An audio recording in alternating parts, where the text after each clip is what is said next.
Hi guys, this is Kayla. And this is Becky, and we're with A Couple of Bees Read. Yes, and we are here today with the amazing Marie Still. Yeah. Marie, hi, welcome. Thank you for coming. Hello. Thanks for having me. Yes, so if you don't know who this amazing woman is, Marie Still torments her characters from sunny Tampa Bay. She writes thriller and horror under Still and women's fiction under Kristen Seeley. Her novels have been optioned for TV, won numerous awards, and have been translated into multiple languages. So speaking of that TV, what can you tell us about the update on the TV show? Yeah, so it's been a long time coming because we all thought publishing was slow. Well, apparently I'm learning that TV adaptation is even slower. My amazing film agent compiled this team I never would have imagined working on my stories between Kelly Ripa and the writers from You and James Griffith as the director. And Amazon MGM Studios picked it up. The writers are deep in writing the pilot right now, and I have no idea how long things take or when casting is or what happens next, but they tell me as I need to know. That's awesome. So we don't know who Eloise is yet? We don't. Oh, wow. That's going to be exciting to find out. I know. I want to know so bad. I mean, same. But my opinion of who it should be changes every day. I'll watch a movie or a TV show and I'm like, she'd be so good. So I don't think there'll be any disappointment, only excitement. Yes. That sounds fabulous. Well, yeah. I'm excited for you. I've already shared on the blog before that we were at Killer Nashville together, and you told me before the world knew.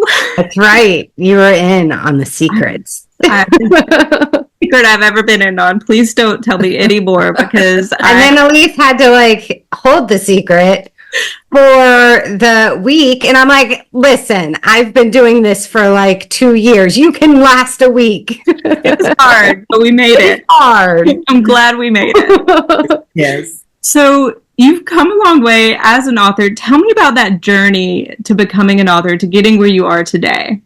Yeah, I think that it started, as with most of us, with our love of books as children, right? So you don't become an author unless you're a reader first.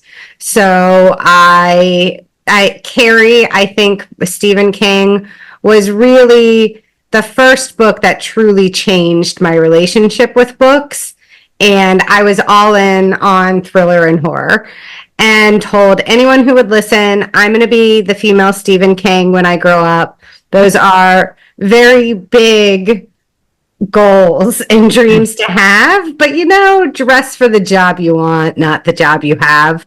Exactly. And then I went to college, got a degree in English, and that took me on a career of marketing. So writing product copy and ad copy, and my writing went in a completely different direction.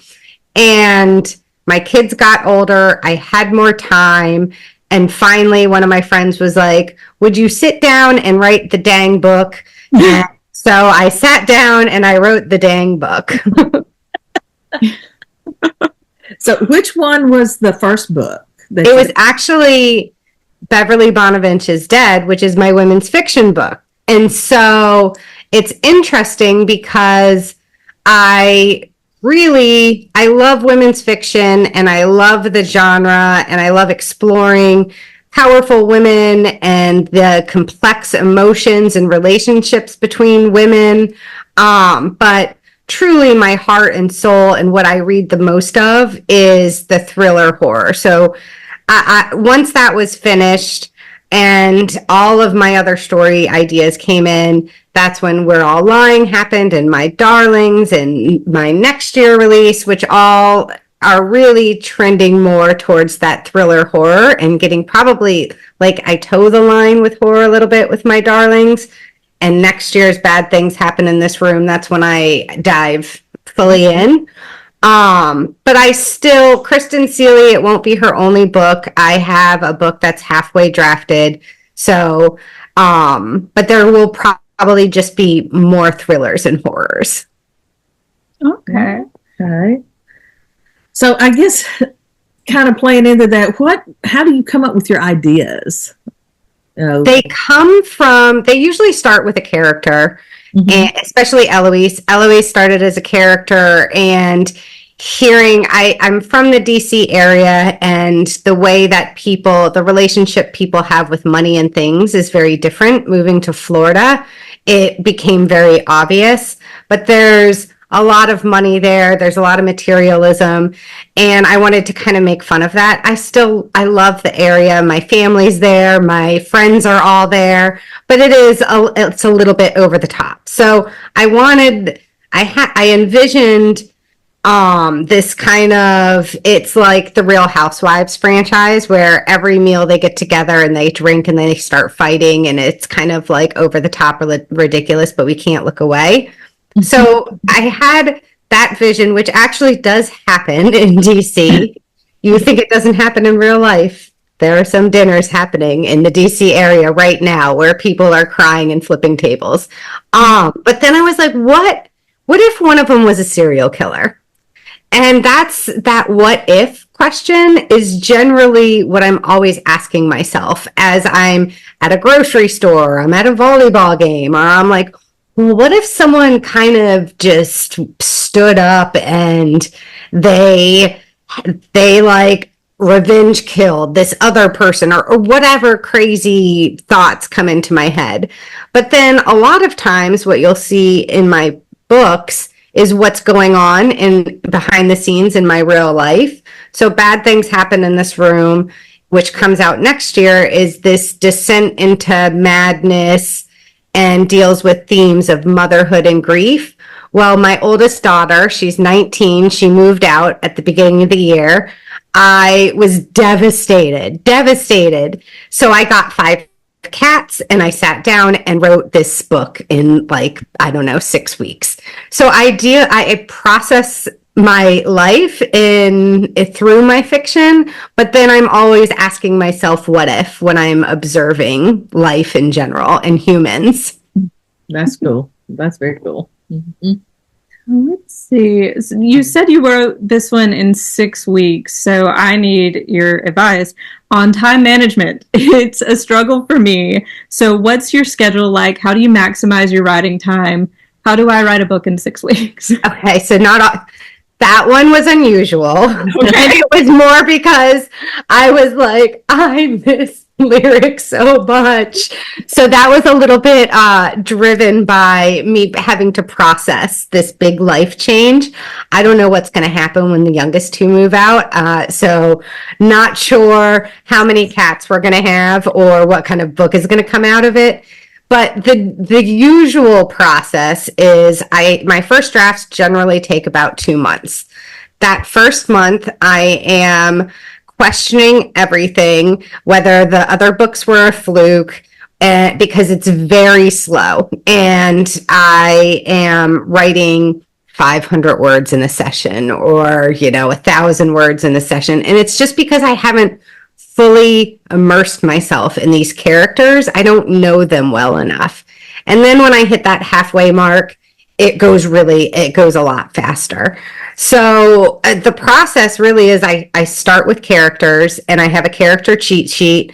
Number one, because I forget my characters' names and I will accidentally rechange them. So I've learned that about myself. But then also I want to know what their flaws are, how they how they impact each other, what their strengths are, and that helps the story flow. But I don't plot the story. I have an idea in my head and I'm constantly plotting as I'm writing, whether I'm driving or doing something else. I'm in my head formulating scenes.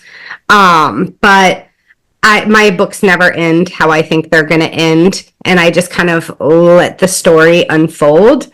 And I have a full-time job. I'm chief revenue officer. I have a department of 53. I have 4 kids. I have 5 cats now, possibly more as my kids start moving out.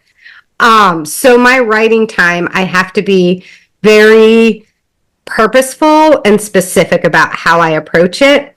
And I go in knowing I'm going to write 1 scene, 2 scene, 3 scenes. And before I sit down, I close my eyes and I envision it, the scene in my head, and play it out like a movie. And that helps me really delve into those details and bring it to life. And I'll do a little bit of sketching. This is what I want the reader to know. These are the questions that I'm going to answer in this scene. But these are the curiosity seeds that I'm going to plant. And then I'll write the scene. And then I'll stop for the next scene and do the same thing. The second draft is where I kind of tie all those together, especially in mystery. You know this, that you have to make sure that those red herrings and the pacing and when you're revealing things are plotted very particularly and flow and keep the pace going. So the second draft is where all that kind of finessing comes in. Oh, that's Nice. fascinating Yeah. and very fascinating. So, In going through your career as a writer, and I know you have a full-time job and you've had a lot of interesting jobs you've shared with us. So, but do you belong to any type of professional writing organizations or? Yeah, so I'm in the Sisters in Crime, International Thriller Writers, Mystery Writers of America. I find them to be great resources. I've met a lot of authors that way through conferences, through critique group. My critique group is through the International Thriller Writers Association. And I think just the community, because writing can be such a lonely, isolating job, and you really just need that community to uplift you, because we are sensitive artists. We think we have thick skin. We have our writing torn apart during all the different editing processes. But at the end of the day, we are sensitive artists. So we need to be uplifted. We need to be encouraged, especially with debut authors. Nothing you think you know going in, but you don't know. That first 1-star rating, it really hurts. There's things don't explode right away. There's all of these things that it's a roller coaster of emotions. And it's that debut week, that roller coaster is happening hourly. And so having someone who you can call and be like, is this normal? And yep, it's totally normal. It's fine. You're going to be excited again in an hour. It's all good. so you're the person I can call during my debut week. 100%. I am the person that we can celebrate, and then we can cry, and then we celebrate, because you really do have to find those little micro moments to celebrate.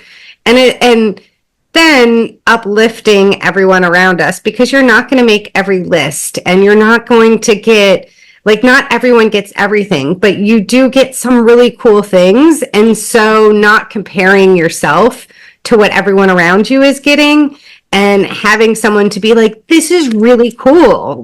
No, you had this influencer post this amazing reel about your book. Own that and be excited about it. Yeah, I think she'll have to talk me down off the cliff, because Yeah. the first time somebody says something negative, I'll be like, Oh my gosh. So my kids started a Goodreads account when when We're All Lying came out, and I'm like, okay, we're going to have a family meeting about how we behave on Goodreads, and you're going to see some harsh critiques. We're not going to comment. We're not going to say anything. I'm like, well, who is this stupid person? You know, I have no taste. You should be like, it's okay, baby. Calm down. Not all books are for everyone. It's okay. I'll calm her down and then I'll call you. Perfect. So let's really focus in on My Darlings, which we've both read and absolutely loved it. So Eloise is my new favorite sociopath. So I have some questions. When writing a character with a mental illness like antisocial personality disorder, how do you research to ensure the character is realistic? Yeah, so I think that overall, having an authentic representation of mental illness and disorders is extremely important to me. I have a daughter with bipolar. You'll see it as a theme in many of my books. This one is maybe a little bit different than the representation in Beverly Bonavent.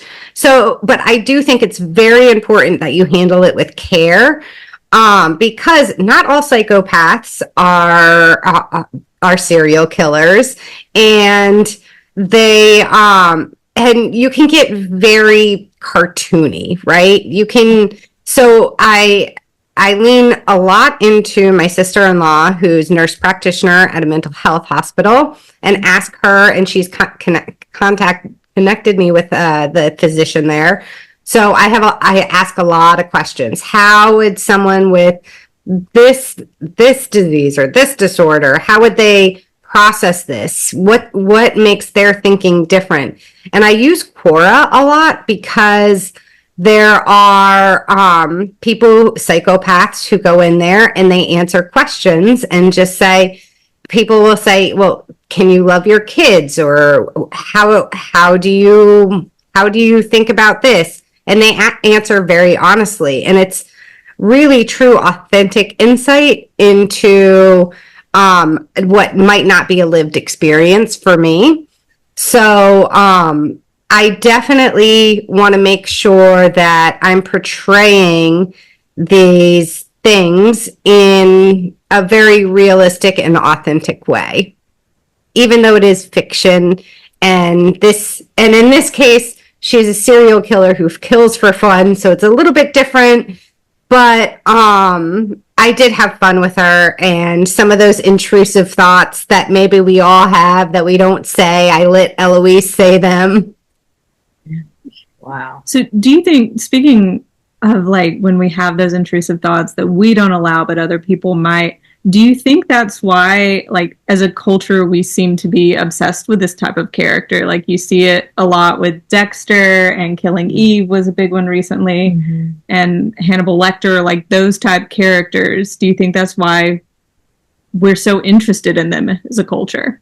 Oh, I think probably that's good insight, right? I think that is fascinating. But then also there's this other side where we just truly can't imagine what would create someone like this that's just truly evil, right? I also think it's fascinating looking at revenge killing and what jealousy and all of these emotions can do to a person. And they can make people act and say and do things that they wouldn't normally do. And so you become this completely different person. And we see it over and over and over again, where this person was just like overcome by these outside things happening to them, and then they step back and are like, I've made a mistake. In Eloise's case, that is not the case. She just was, and nature versus nurture is one of the themes that is explored in the book, and I had a lot of fun with that, but she just does it because she enjoys it. So what kind of person does these horrible things? Killing is awful, but she also manipulates people. She uses people. And what goes through the mind of someone who would do that? Because we just can't even fathom it, right? Right. And you were talking about the revenge and everything. Like, I feel like there's another character in this book who kind of goes through that. I don't want to give anything away. Right. That was such an interesting parallel, that you've got one who's bent on revenge, and then you've got Eloise, like, and so it shows the two different paths to like the same end, right? Yeah, I thought that was super interesting. And also Beatrix. So is Beatrix a little bit of a sociopath? Because she tries to manipulate people too, but Eloise is better at it. Yeah. So yes. Yeah, and it's showing that, because you have these evil people who are not maybe looking out for the best interest of you in your life. All of us have them in our lives. And it's really, as you get older, you start peeling those people away.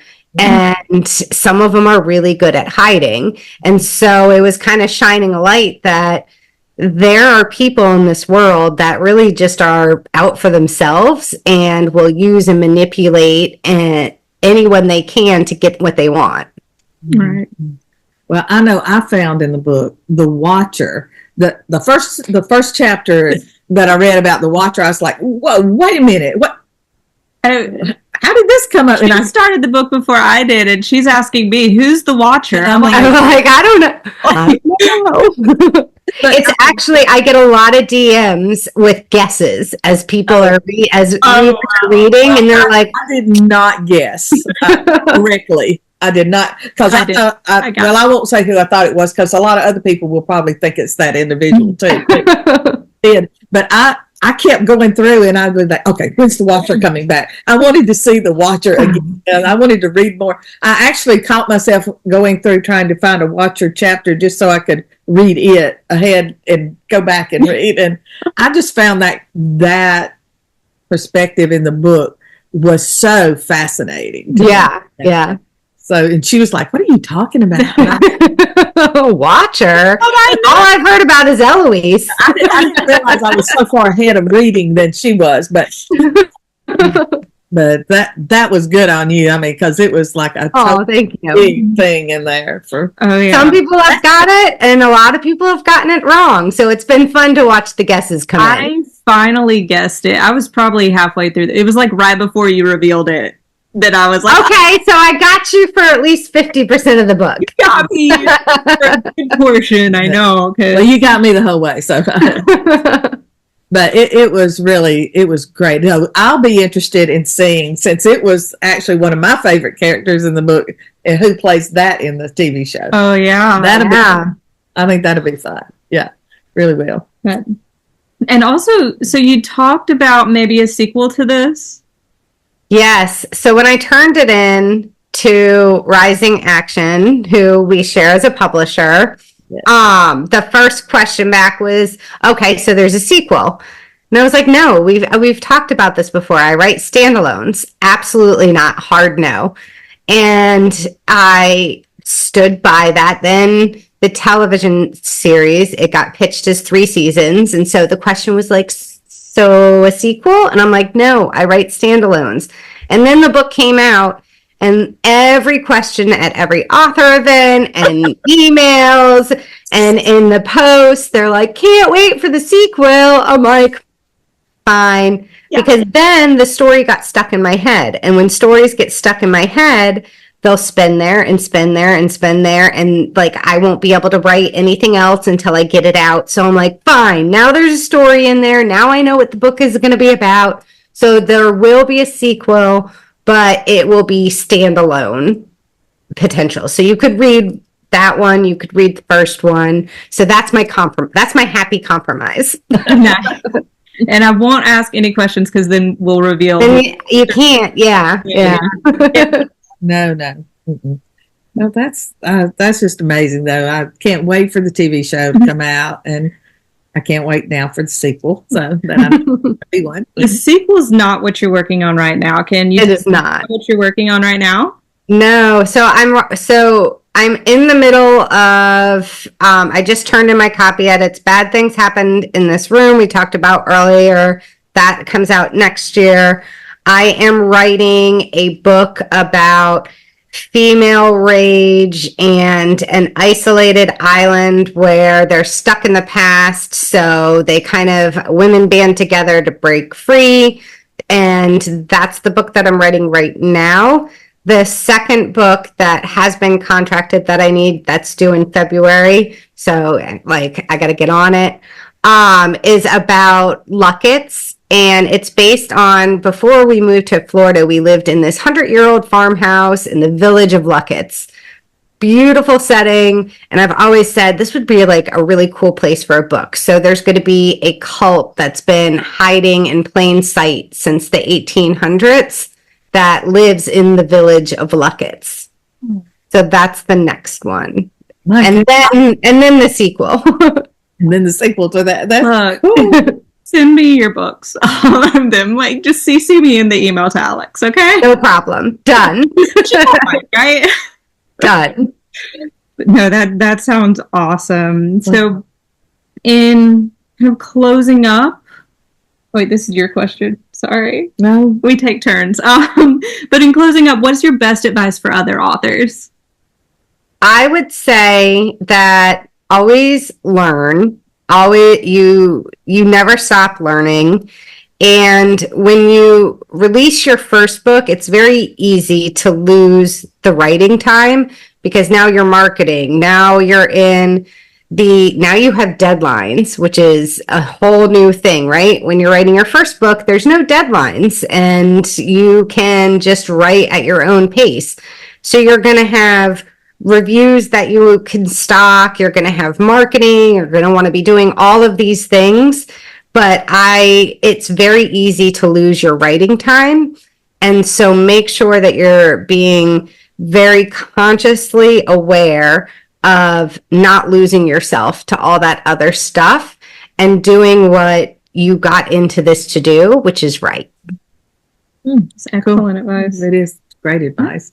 Well, Marie, I'm so happy I got to meet you in Keller, Nashville. And Yes. love your books. Can't wait. Thank you. And the other ones that are coming out. So Thank you so much for coming on our little blog. We've missed Yes, you. I always love chatting with you ladies. Well, good luck, and we will see you on the next page, I guess.